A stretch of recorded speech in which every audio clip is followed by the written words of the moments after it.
Avec ses 2 km² adossés à la France, Monaco est résolument tourné vers la mer. Dans ce premier épisode de Monaco Life, je vous propose d'aller à la rencontre de ceux qui lui consacrent leur vie. Première étape, le musée océanographique, véritable déclaration d'amour d'un prince à la mer.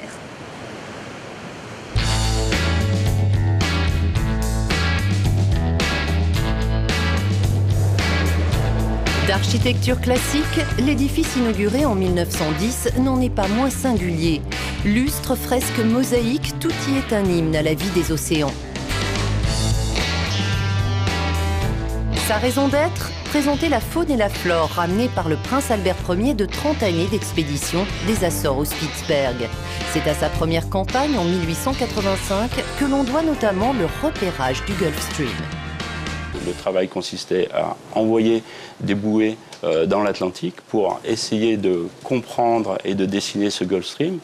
Dans chaque bouée, il y avait un message en différentes langues et les personnes répondaient et écrivaient au prince « J'ai retrouvé cette bouée à tel endroit » et grâce à ces résultats, il a pu dessiner une première carte du Gulf Stream.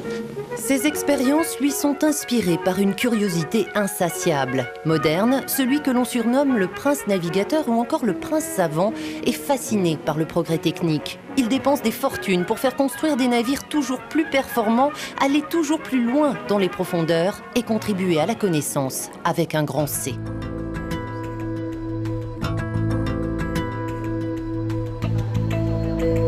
Aujourd'hui, la même passion anime les aquariologistes du musée.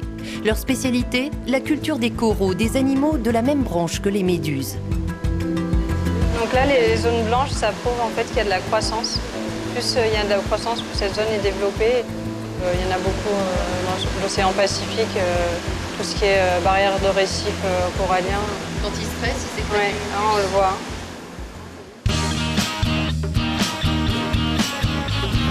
Pour en savoir plus, nous rendons visite au professeur Denis Allemand au Centre scientifique de Monaco, où l'on étudie la biologie du corail depuis près de 25 ans.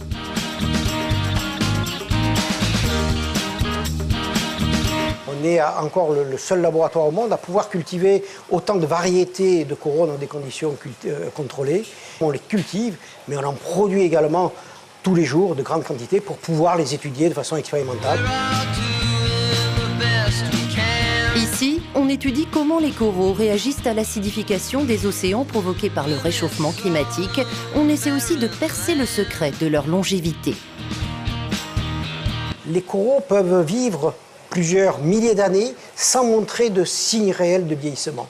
Donc on essaie ici de mieux comprendre pourquoi cet animal ne vieillit pas et pourquoi finalement nous vieillissons. C'est pas seulement pour pouvoir augmenter la longévité, mais c'est pouvoir arriver à vivre vieux sans maladie.